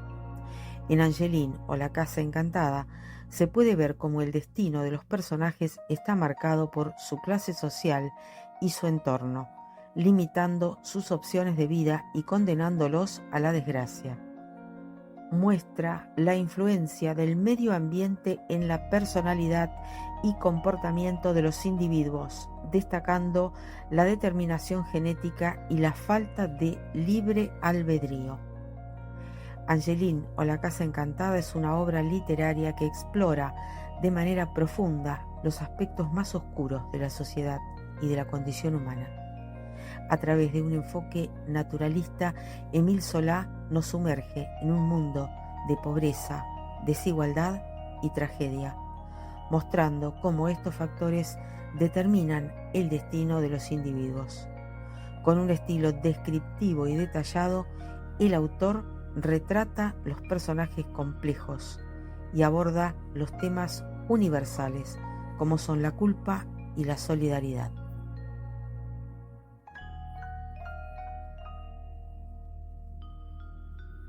Émile Zola había nacido en París en 1840 y murió en 1902. Era un novelista francés teórico y máximo representante del naturalismo. Fue el impulsor de la novela experimental, es decir, de una narrativa planteada como un experimento sociológico destinado no a reflejar la realidad contemporánea como la novela realista, sino a explicar las causas de los males sociales desde postulados positivistas, la herencia, el medio, con el fin de contribuir a su reforma y progreso. De ahí que la novela naturalista se centra a menudo en el examen de las lacras sociales, el alcoholismo, la prostitución, la delincuencia, sin rehuir la sordidez con el consiguiente escándalo para la sociedad bien pensante. La influencia de sus ideas y de su praxis narrativa marcó la literatura europea durante al menos las 2 décadas de auge del naturalismo en 1880 y 1900. Era hijo de un ingeniero, Francesco Zola, y de Émile Aubert, proveniente de la pequeña burguesía francesa. Pasó su infancia en Aix-en-Provence y estudió en el Colegio Bourbon. Fue compañero de Paul Cézanne, con quien mantuvo una sólida amistad y tomó contacto con la literatura romántica, especialmente con la narrativa de Victor Hugo y la poesía de Alfred de Musset, su favorito. Al morir su padre en 1847, se trasladó a París junto a su madre y continuó sus estudios en el Instituto Saint-Louis. Tras fracasar en su examen de graduación, en 1859 consiguió un empleo administrativo en la oficina de aduanas y empezó a trabajar para el departamento de publicidad de la editorial Hachette. Se interesó por la poesía y el teatro y colaboró para periódicos como Le Figaro, Le Petit Journal y Le Salut Public. Sus primeros libros publicados fueron un conjunto de relatos titulados Cuentos a Ninon y una novela autobiográfica con influencia del romanticismo. Escribió 2 obras de teatro que no fueron representadas y fue despedido de Hachette. Comenzó a trabajar como cronista literario y artístico en el periódico Le Vénement y publicó los trabajos de crítica pictórica Mis odios y mi salón, donde hizo una enérgica defensa de Manet, cuestionado en esa época por los sectores académicos. A partir de ese momento se dedicó por completo a escribir. Se alejó paulatinamente del romanticismo y sintió afinidad con el movimiento realista y el positivismo. Aplicó su experiencia periodística en Los misterios de Marsella, una novela folletinesca, y publicó su primera obra importante, Teresa Raquin, en 1867, con la que ganó cierto prestigio en el ambiente literario. Con la novela Madeleine Ferrat fue considerado su estilo y literatura de introducción a la medicina experimental de Claude Bernard. Lo inspiró para concebir un conjunto de novelas con rigor científico. En sus 30 volúmenes, que comprenden las 20 novelas, trazó la genealogía de más de 200 personajes. El carácter de los distintos miembros de la familia deriva de las tendencias hereditarias y de los condicionantes del medio social en que viven. Sus textos fueron tan elogiados como criticados y recibió duros cuestionamientos por parte de escritores católicos como Maurice Barré, Léon Bloy y Jules Barbey, que veían en él el carácter positivista que imprimía a la obra, los signos de decadencia, dogmatismo y una absoluta carencia de espiritualidad.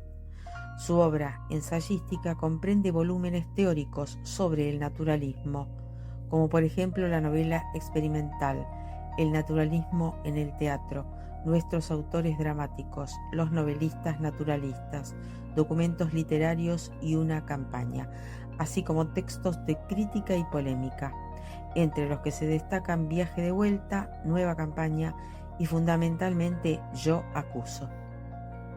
Un extenso artículo dirigido al jefe de Estado francés y publicado originalmente en el periódico L'Aurore, donde defendió la inocencia del capitán de origen judío Alfred Dreyfus, acusado de alta traición a la patria por los militares antisemitas.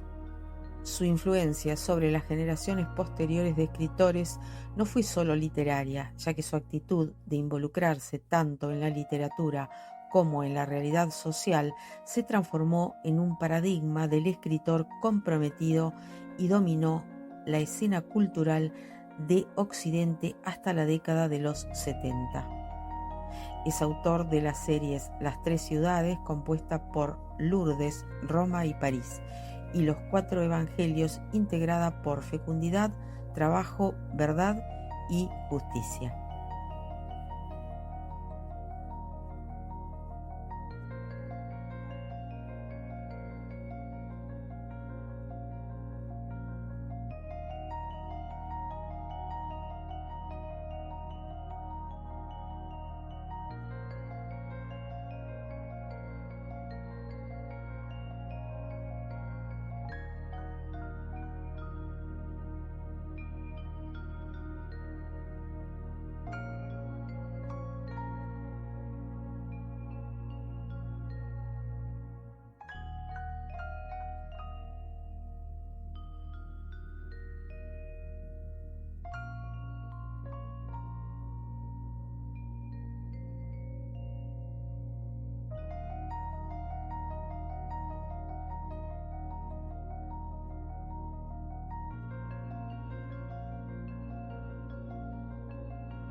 pobres inocentes.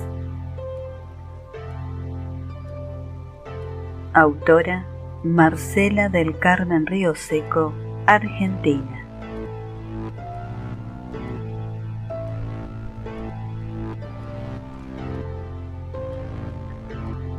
Esta es mi confesión reveladora, señor juez. Usted verá que mis actos han sido llevados y encausados por mi propio criterio y mi audacia de defender a los débiles y maltratados. Es verdad que desde un principio no podría yo haber sabido nada, ya que esta mujer se lo tenía muy confidencial, pero con mi espíritu analista y mi precoz entendimiento en el caso, pude desenmascarar a esta señora, si vale llamarle así, a una martirizadora. Comienzo por relatar mi experiencia en el caso que, a decir verdad, llevo ya años soportando tanta mutilación, no siendo así cómplice. No me malentienda, señor juez. Yo tendría unos años menos que ahora, cuando mi madre enferma que estaba, comenzó a tener las visitas de esta mujer, y con ella esos pobres y desvalidos inocentes mutilados y maltratados, abandonados a su suerte, seguida de una atroz agonía y una muerte desmerecida.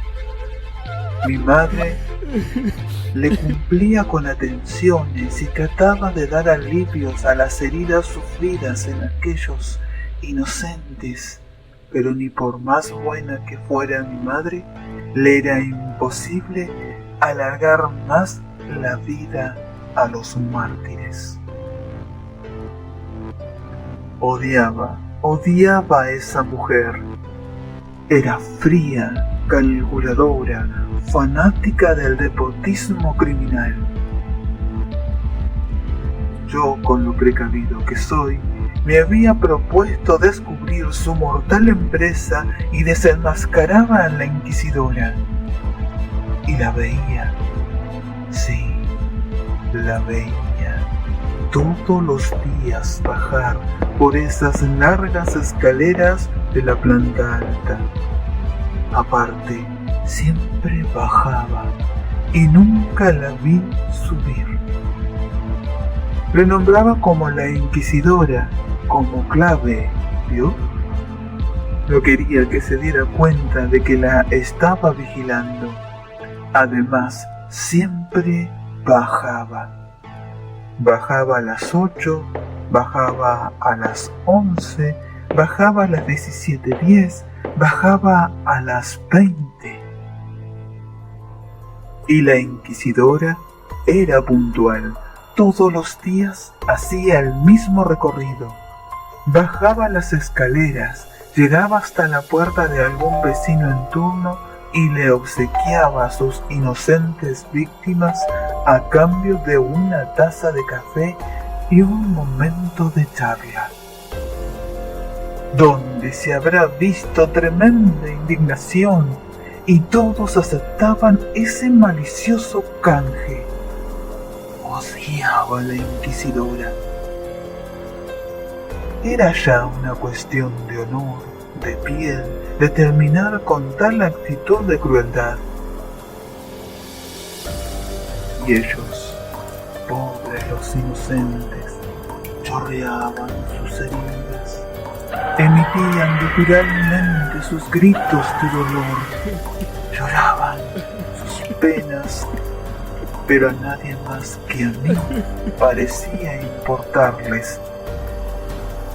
Al poco tiempo, mi madre, a las insistencias mías, dejó de recibirle en casa. ¿Me entiende, señor juez? Se lo pedí con calma y tratando de que razonara que estaba siendo encubridor activo del hecho criminal. Mi madre me miró con pavor. Sé que, hasta entonces, santa que es mi madrecita, no había reparado en ese hecho hasta que yo, gentilmente, se lo hice saber. No vaya usted a pensar que soy un hombre agresivo. Y pude liberarme de la inquisidora por un buen tiempo. La veía, sí, pero trataba de no mirarle, trataba de no mirar a los inocentes agonizantes que yacían dolorosos en sus brazos. Trataba de no oír sus lamentos. Trataba, pero no podía. ¿Quién puede ignorar tanta desidia? En las mañanas, con los primeros rayos del sol, cometía el delito, cuando todo el mundo dormía, menos yo, que me encontraba sentado un piso más abajo tratando de no oír, pero oía, lo oía todo. El manejo diestro del arma mortal, la herida infligida en forma oblicua para que la agonía durara más, el lavado de los trozos mutilados. Oía, sí, oía. Cada movimiento se iba dibujando en mi mente. Cada fracción de segundo se anotaba en mi tiempo mental. Logré así, señor juez, saber, solo oyendo sus movimientos, cómo tenía todo distribuido en su departamento y en la terraza. Pude dibujarme un plano mental del sitio donde tenía a los inocentes. Y como una sombra una noche, muy tarde, me escabullí por las mismas escaleras que usaba la inquisidora. Caminé ese pasillo testigo de tantos pasos perdidos. Y me aferré a su puerta y apoyé mi cabeza tratando de oír lo que no oía. Esa noche el silencio era tan profundo que el corazón se me había subido a los oídos. Pero yo sabía que la inquisidora estaba allí, torturando inquisitoriamente a sus víctimas. Cuando violenté la puerta, señor juez, no me quedó otra, porque estaba trancada por dentro. La inquisidora me quedó mirando con sus ojos llenos de terror al verse descubierta. Y antes de que continuara machacando y torturando a ese pobre inocente, le arrebaté el alma y la lancé lejos. No sé dónde habrá caído. Prueba sustancial de lo que le estoy contando. Bueno, no soy detective ni policía. Sabrá disculpar mi error involuntario de perder el arma de la evidencia en el acto vivaz y ligero en mí, tan heroico, puesto que podría haber muerto en el intento en las manos de esta asesina. Empujé a la vieja y la dejé caer. En la loca carrera me dirigí diestramente a la terraza donde evidentemente mantenía cautivo a los inocentes. Y allí se encontraban, señor juez, todos en sus celdas, mutilados, sangrantes, llorosos, perdidos, moribundos. Pero al verme, se sabían salvar, ya que fue como una conexión mental la que hicimos en el momento que nos miramos. La inquisidora comenzó a gritar, a vociferar, a culparme de ladrón, a decir que la había intentado matar. Yo, justo yo, que era el que venía a salvar, el que llegaba a redimir el sufrimiento de aquellas pobres víctimas. Señor juez, pido la cadena perpetua para esta mujer. El juez miraba atónito al denunciante. Junto a él, una mujer de unos 80 años trataba de acomodar sus cabellos desordenados. La mujer no tenía ningún aspecto de ser peligrosa, y mucho menos de ser una torturadora y asesina. Miró al policía que le acompañaba y le ofrecía un vaso de agua a la asesina, con mirada interrogativa. ¿Qué era lo que realmente había sucedido? Señor juez, la prueba del delito. Sobre un escritorio, una maceta maltrecha y un rosal casi desenterrado de raíz, lucía sus hilachas al aire. Miró nuevamente a la anciana mujer y le preguntó: ¿A qué se dedica, abuela? Soy jubilada, pero como sabrá, no alcanza. Así que vendo rosas a mis vecinos por encargo. Me gano la vida, señor juez. Vea, señor juez, allí está, el pobre agonizando. Escuche cómo se lamenta, cómo agoniza. Escuche su confesión, señor juez. Gritaba el pobre desequilibrado mientras lo llevaban envuelto en una camisa de fuerza. Sus santos inocentes, mutilados, torturados y asesinados, eran unos hermosos rosales.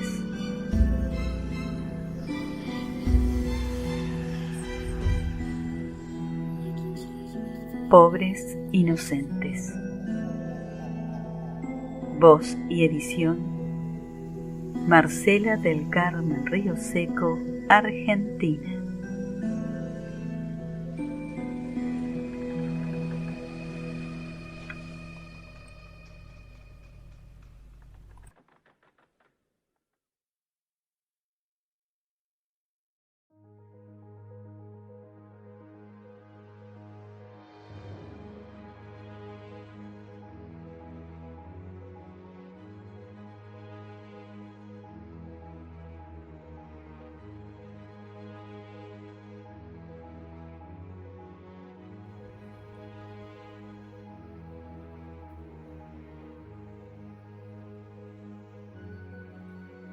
El cuento Pobres Inocentes, de Marcela del Carmen Río Seco, presenta una interesante exploración de la percepción distorsionada que puede surgir a partir de prejuicios y suposiciones erróneas.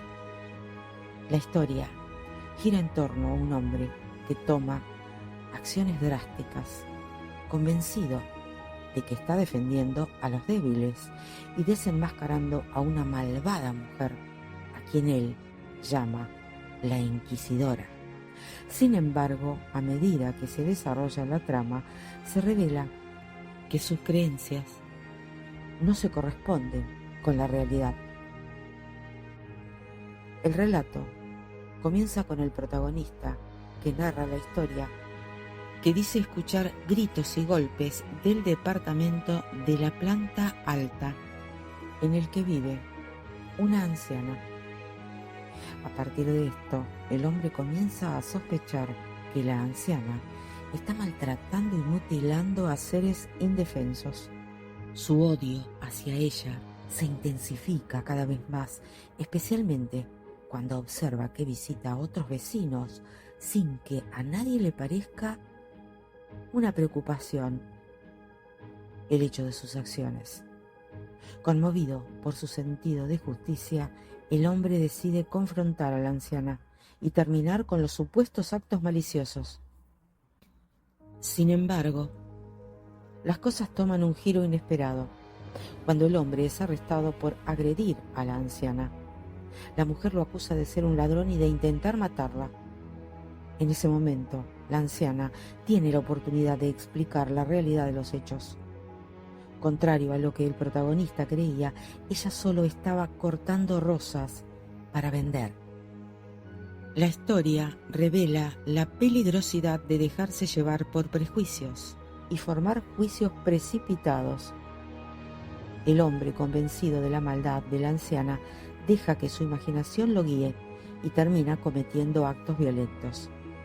Su pensamiento es alienado, está alimentado por la idea de que los rosales eran personas, y eso lo lleva a interpretar que las acciones de la anciana son malignas y la convierte en una villana en su mente. El cuento culmina con que el hombre es llevado a un centro de salud mental, lo cual sugiere que su visión distorsionada de la realidad está vinculada a una enfermedad. La historia plantea el interrogante sobre la responsabilidad que tenemos y el equilibrio entre buscar la justicia y respetar los límites de la realidad objetiva. Pobres Inocentes es un cuento que presenta la problemática de la percepción distorsionada, el peligro de dejarse llevar por prejuicios y suposiciones erróneas. El cuento nos mantiene en vilo en toda su trama, y recién al final se demuestra cuál es la realidad. Es un cuento que nos explica típicamente lo que es la literatura de lo extraño, los elementos fantásticos que se desarrollan en toda la trama, y luego la realidad, que es la única verdad, a la que el lector arriba exclusivamente en el final del cuento.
Marcela del Carmen Río Seco es una escritora y poeta argentina contemporánea.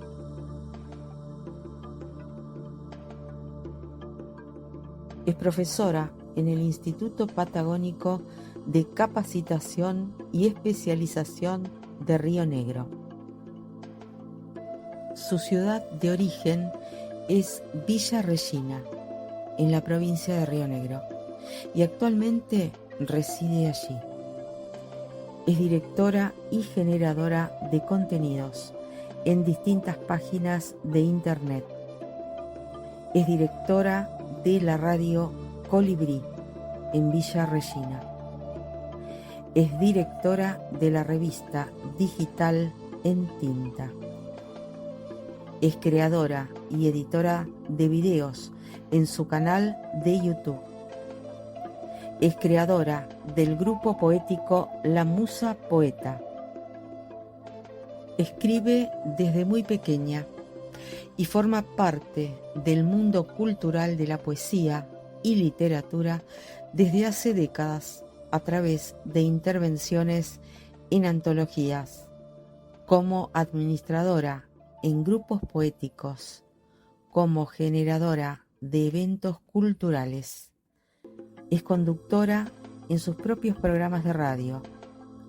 Tiene publicada la novela de género fantástico Mundo Invisible y 2 libros de poesía y relatos, además de innumerables cuentos, poemarios y relatos infantiles que serán próximamente editados. Posee gran creatividad y versatilidad en distintas disciplinas artísticas. Su estilo de narración es sorpresivo, original y deslumbrante. Está cargado de imágenes y sensaciones que conducen al lector por caminos de fantasía, misterio y magia interminables. Dice de ella misma: soy alma serena, luz del amanecer. Soy mujer de corazón valiente y mirada triste, esencialmente poeta.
Las fuentes consultadas para este programa fueron canal de YouTube, audiolibros, cuento,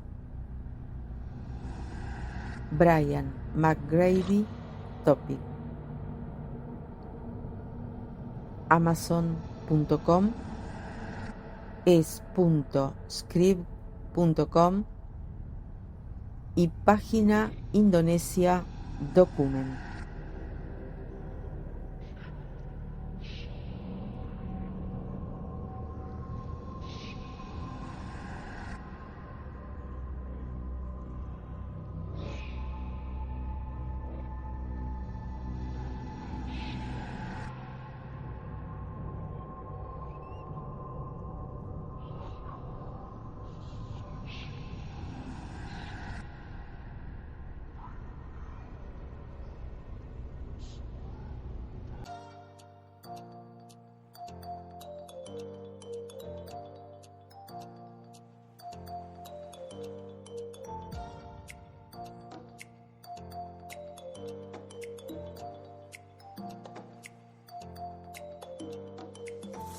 Hoy en los poetas elegidos, tomé 2 poemas muy bellos.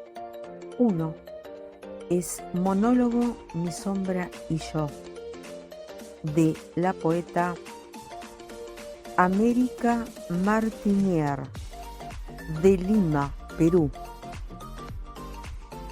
Es un poema que expresa muchos sentimientos y emociones hacia una persona que fue muy especial en su vida.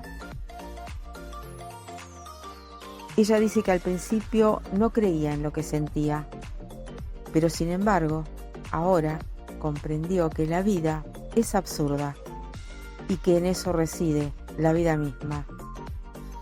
Es una lucha personal con uno mismo para encontrar nuestro lugar en el mundo. Habla de que aprendemos a través de las risas y del llanto. Dice que el ser humano no comprende la forma de amar, porque hay miles de maneras de amar, y que se aprende a través de la vida, del corazón cuando sufre, y que piensa que va a creer en el amor cuando algunos ojos, otra vez, vuelvan a brillar por ella. Hermoso poema. Y después tenemos a la poeta Aimé Granado Oreña, o Gota de Rocío Azul, de Cuba, Estados Unidos, y ella nos habla de un poema que se titula Alcanzando Estrellas. Asume el dolor de la despedida y tiene muchos temores. También sugiere que puede haber una oportunidad de crecimiento y de cambio. Más adelante sugiere que existe la superación de los obstáculos a través de la búsqueda de la libertad, y existe una combinación de fortaleza y vulnerabilidad al enfrentar temores y perseguir los sueños. Felicitaciones a ambas. Y yo los dejo en compañía de las letras que hablan por sí solas.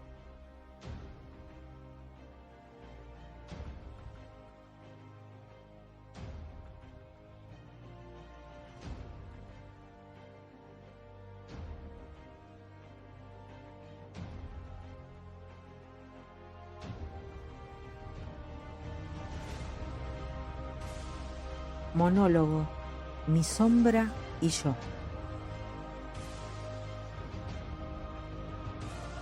Eres magia hecha hombre. La poesía y las matemáticas se quedaron cortas para expresar lo que representas para mí. Yo misma no creía en este sentir. Absurdo, me decía. Pero ahora comprendo que en lo absurdo de la vida está la vida. Cada locura, cada celo, cada llanto, cada alegría nos mantiene vivos. Es la lucha de nosotros por nosotros para nosotros. No entendemos las 1001 formas de amar. Tuve que aprender a llantos, gemidos y con el corazón herido, sangrante y sin fuerzas. Abrir los ojos y decir, esto no se ha hecho para mí. No porque yo lo quiera, sino que nadie me quiera. Así es la vida. Dios ha puesto en mi vida otros motivos donde daré y sabré lo que es amor cuando esbocen una sonrisa o los ojos de otra persona vuelvan a brillar.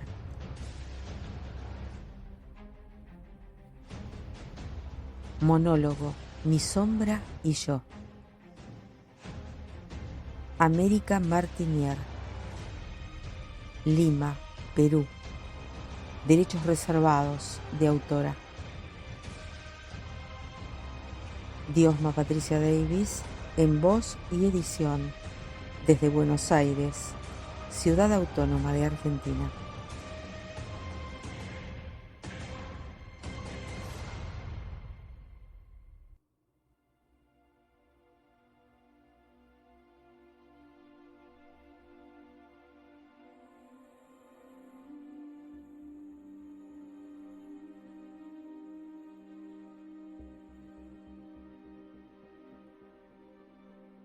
Alcanzando estrellas. Asumo el cansancio, y el dolor que deja la huella profunda de la despedida. Temores que duelen, pero que no humillan, si al final el miedo revela sorpresas. Declive y ocaso, renuevo o quimera, senderos del alma que escriben su encanto, con perlas de sueños y pesar del llanto, madrigal de auroras que alcanzan estrellas. Presumo el talento de la musa inquieta que atrapa entre versos la ilusión divina. Me asusta la noche de ingrata utopía, llena de espejismos en cumbres de esperas. Respiro el aroma de la lira intensa que vence el abismo de la infiel cascada, del nadir incierto de sombras extrañas, abriendo horizontes, rompiendo cadenas. Alcanzando estrellas. Aimé Granado Oreña. Gota de rocío azul. Cuba, Estados Unidos. Derechos reservados de autora. Diosma Patricia Davis, en voz y edición, desde Buenos Aires, Ciudad Autónoma de Argentina.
Y así llegamos al final de este programa.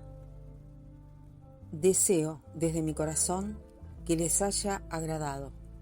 Siempre pongo lo mejor de mí para hacer un trabajo completo y agradable. Y espero que haya logrado mi objetivo. Agradezco muchísimo a todos los que estuvieron escuchando el programa y acompañando en el chat. Hasta la próxima semana, donde vamos a seguir conociendo un poco más de la poesía. Y como siempre les digo, déjense acariciar por el beso de terciopelo que tiene la voz de la poesía. Diosma Patricia Davis, desde Buenos Aires, Ciudad Autónoma de Argentina.